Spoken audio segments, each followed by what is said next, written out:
अगर कामयाब होना है तो तुझे कंसिस्टेंसी रखनी पड़ेगी।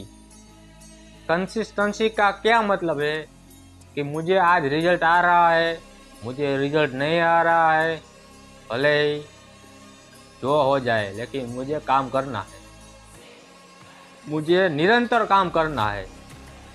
इसीलिए कंसिस्टेंसी तुझे अपनी मंजिल तक पहुंचा सकती है।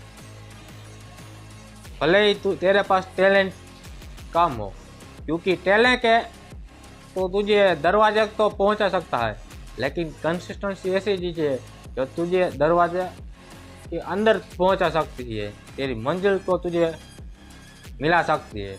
इसीलिए टैलेंट तो वो अच्छी बात है, लेकिन कंसिस्टेंसी रहो, क्योंकि कंसिस्टेंसी तुझे तेरे मंजिल तक पहुंचाएगी। तो ऐसी पावरफुल इम्प्रूवमेंट के लिए मुझे फॉलो करें। Thank you.